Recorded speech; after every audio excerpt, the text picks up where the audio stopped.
Alrighty, welcome back to Galatians chapter 3. I want to just back up a little bit in this segment to take a look at a verse that is often twisted. And it's twisted just as you would suspect to fit into the overriding twisting of the book of Galatians. And that is Galatians 3 and verse number 24. We read, "Therefore, the law has become our tutor to lead us to Christ, so that we may be justified by faith. But now that faith has come, we are no longer under a tutor." And remember, he said in verse number 24 that the law has become our tutor to lead us to Christ. Now, in the end of verse 25, we're no longer under a tutor. And so that is twisted to mean something that it doesn't mean. Remember, Paul is talking about the law of Moses, which was only given to Jews. And he's not talking about the law of conscience, because that's been given to everybody and that's still in force. Obviously, everyone has a conscience that's still speaking to them and telling them what's morally right and wrong. That has not been done away with. But people twist this verse and they're trying to convince us that because we've come to faith in Jesus Christ, we're no longer under any law whatsoever. And therefore, holiness is no longer a part of our concern. We can just live freely in the grace of God. And they'll even take other scriptures to add to the twisting of that scriptures. Christ has set us free. Don't be subject again to the yoke of bondage. So don't be listening to these legalists who tell you you have to be holy or obey Jesus.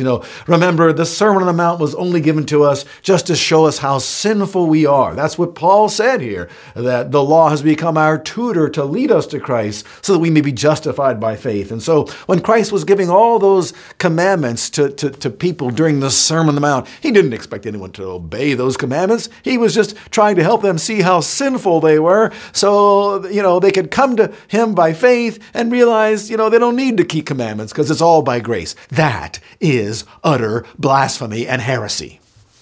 And I'm incriminating a lot of people, I know, when I say that, but it's that serious. It's that serious. Paul is only saying that the law of Moses given to a very narrow segment of the human race was given to them, that sin might increase, that grace might increase, that people who'd be tempted to think that they're not sinners are in fact sinners, and realize that fact so that they could come to faith, and justification by faith in Jesus Christ.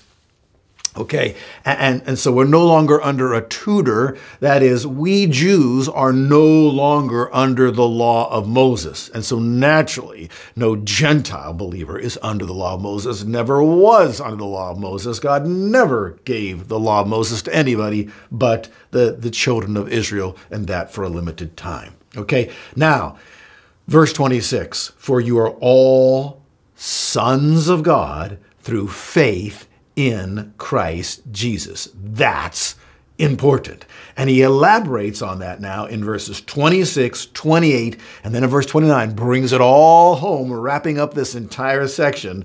You're going to be glad you listened as we read through this. "For all of you who were baptized into Christ have clothed yourselves with Christ." I love that. See, they can all remember when they got baptized.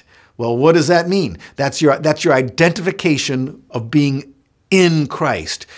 Christ died, and he was buried, and he was resurrected. And so we too, who have believed in him, are in him. We die in him. We are buried in him. We are resurrected in him. We are new creations in Christ. Okay? And so Paul's just reminding them, you were baptized into Christ. You've clothed yourselves with Christ. You've got Christ on the inside and Christ on the outside. Okay? You're in Christ, and Christ is in you. He elaborates further in verse number 28. "There is neither Jew nor Greek." See, all that, it doesn't make any difference. That's, of no consequence whether you're a Jew or Greek, because you've been baptized into Christ. "There's neither slave nor free man. There is neither male nor female, for you are all one in Christ Jesus." So we're all identically the same. And now here's the summary of all that. This is why this is so important. This answers a question that we've had for quite a few verses here. Verse 29, if you belong to Christ, obviously all of his readers who had believed in Jesus, if you belong to Christ, then you, get this, are Abraham's seed, heirs according to the promise. Now, hopefully that rung a bell in your mind when you heard that phrase, then you are Abraham's seed. What's he referring to?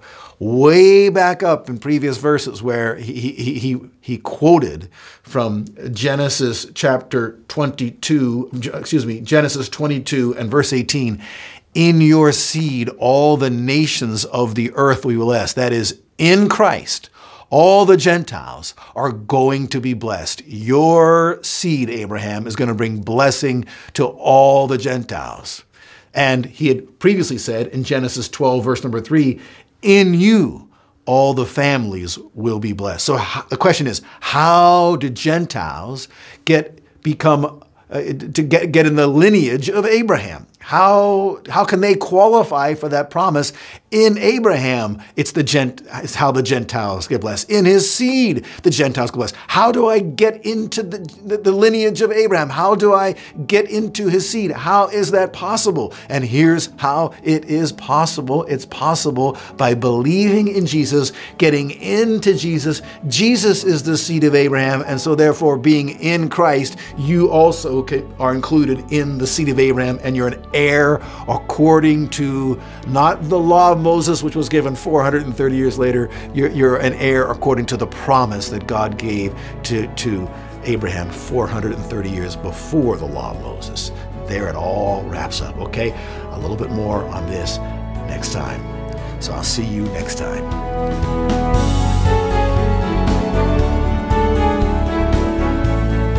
HeavenWord 7 is made possible by the financial support of viewers like you.